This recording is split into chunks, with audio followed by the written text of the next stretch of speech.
ఈ రోజుల్లో ఎవరికి వాళ్ళే అయిపోయారు. మన అనుకున్న వాళ్ళ గురించి పట్టించుకునే టైమే లేదు. ఖాళీ దొరికితే ఇన్స్టాగ్రామ్ లో వీడియోలు చూసే టైం ఉంది, కానీ కన్నవారితో 4 మాటలు మాట్లాడేందుకు మాత్రం టైం ఉండట్లేదు. అంత బిజీగా మారిపోయాం మరి. అందుకే ఈ బిజీ అనే ముసుగులో బ్రతికే మనం ఎంత దౌర్భాగ్య స్థాయిలో ఉన్నామో గుర్తు చేసే స్టోరీ ఇది. ఓ 70 ఏళ్ల పెద్దాయన తన కొడుకు మీద కోర్టులో కేసు వేశాడు. నా కొడుకు నుండి నాకు నెల ఖర్చులకు ఎంతో కొంత డబ్బు ఇప్పించమంటూ. అది విన్న జడ్జి గారు, తండ్రిగా అది మీ హక్కు, మిమ్మల్ని పోషించాల్సిన బాధ్యత నీ కొడుకుది, కాబట్టి నీకెంత కావాలో చెప్పు, నేను అడుగుతాను అన్నాడు. అందుకు ఆ పెద్దాయన, ఎక్కువేం వద్దు సారు, ఎంత ఇచ్చినా నాకు ఓకే అన్నాడు. సరేనని ఆ పెద్దాయన కొడుకుని పిలిచి, మీ తండ్రికి నెల నెలా కొంత డబ్బు ఇవ్వాలి అన్నాడు. అది విన్న కొడుకు ఆశ్చర్యపోయాడు. ఎందుకంటే ఆ పెద్దాయన లక్షాధికారి, కొడుకుకి ఆస్తి పంచేసి మిగిలిన దాంట్లో హాయిగా బ్రతుకుతున్నాడు. డబ్బుకు ఎలాంటి లోటు లేదు. మరి తననెందుకు డబ్బులు అడుగుతున్నాడో అర్థం కాని ఆ కొడుకు, మా నాన్న దగ్గరే బోలెడంత డబ్బుంది సార్, ఆయనకి నేనివ్వడమేంటి అన్నాడు. అప్పుడు జడ్జ్, ఇది మీ నాన్న డిమాండ్, నిన్ను కన్నందుకు ఖచ్చితంగా నువ్వు ఇవ్వాల్సిందే అని తెగేసి చెప్పేశాడు. సరే, ఎంత కావాలో అడగమనండి అనగానే వణుకుతున్న గొంతుతో, నెలకు 100 రూపాయలు ఇస్తే చాలు సారు అన్నాడు ఆ పెద్దాయన. అంతేకాదు, ప్రతి నెల ఆ డబ్బుని నా కొడుకే స్వయంగా నా చేతికి ఇవ్వాలి అంటూ షరతు పెట్టాడు. అందుకు కొడుకు కూడా ఒప్పుకున్నాడు. కేసు ముగిసింది. ఈ కేసు విన్న వాళ్ళంతా ఇదో పిచ్చి కేసు అని నవ్వుకుంటూ వెళ్లిపోయారు. కానీ ఆ పెద్దాయన్ని ఆ జడ్జి గారు దగ్గరికి పిలుచుకొని, ఇంత ధనవంతుడైన మీరు మీ కొడుకు మీద ఎందుకు కేసు వేశారు, అది కూడా 100 రూపాయల కోసం, మీకు అభ్యంతరం లేకపోతే చెప్పండి అన్నాడు.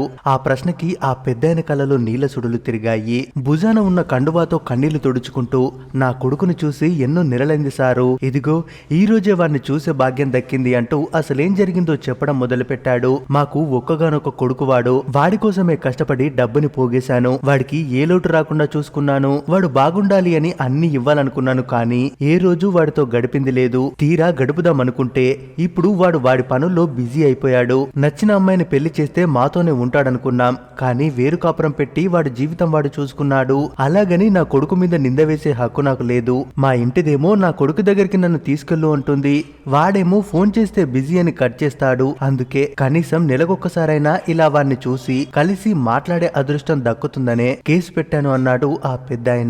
ఆ మాటలు విన్న జడ్జి గారి కళ్ళలో కూడా నీళ్లు తిరిగాయి. ఇదే విషయం నాకు ముందు చెప్పుంటే మీ కొడుకుని మందలించేవాణ్ణి కదా అంటే, అమ్మో అంత పని చేస్తే ఇంకేమైనా ఉందా, నా కొడుకు బాధపడితే నేను చూడలేను సారు, నేను వాణ్ణి చూస్తే చాలనుకుంటున్నా, అంతే తప్ప నా వల్ల వాడు బాధపడాలి అని కాదు అని చెప్పడంతో ఆ న్యాయమూర్తి కూడా ఆ తండ్రి ప్రేమకి కరిగిపోయాడు. నిజమే కదా, జీవితంలో సెటిల్ అవ్వాలని కష్టపడుతున్న మనం కొన్నిసార్లు తల్లిదండ్రులను కూడా పట్టించుకోకుండా గడిపేస్తుంటాం. కానీ తల్లిదండ్రుల ఆవేదన ఎంతలా ఉంటుందో అసలు ఊహించుకోగలమా? ఇక పిల్లలు చిన్నప్పుడు అన్నం తినకుండా ఏడిపిస్తే పెద్దయ్యాక అన్నం ముద్ద పెట్టకుండా ఏడిపిస్తున్నారు తల్లిదండ్రులను. అప్పుడు ఎప్పుడు ఏడ్చేది అమ్మా నాన్నలే.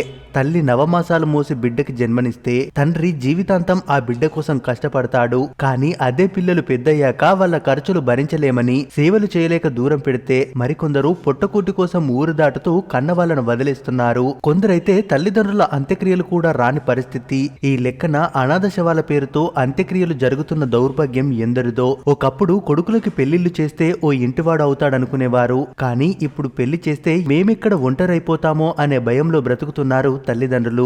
ఏ పల్లెకి వెళ్లి వృద్ధులను పలకరించినా 80% పైగా అందరివి ఇవే బాధలు. ఆఖరుకు వృద్ధాపంలో అమ్మా నాన్నల బాగోగులు ఆస్తి పంపకాల మాదిరే బాగాలవుతున్నాయి. ఇక లాస్ట్ గా నేను చెప్పేది ఒకటే, ప్రతి కొడుకు గుర్తు చేసుకోవాల్సింది ఏంటంటే, ఇప్పుడు మన తల్లిదండ్రులను ఎలా చూసుకుంటున్నామో రేపు మన పిల్లలు కూడా మనల్ని అలాగే చూస్తారు. అందుకే జన్మనిచ్చిన తల్లిదండ్రులను ప్రేమగా చూసుకుందాం. నేనేదో మీకు లెక్చర్ ఇవ్వాలని కాదు, కానీ వాళ్ళ గొప్పతనం ఇంకాస్త గొప్పగా చెప్పాలనిపించింది అంతే. మరి మీరేమంటారు? ఈ వీడియో గురించి మీ అభిప్రాయాన్ని కామెంట్స్ రూపంలో తెలియజేయండి. మరిన్ని ఇలాంటి వీడియోస్ కోసం మన ఛానల్ ని తప్పక సబ్స్క్రైబ్ చేసుకోండి.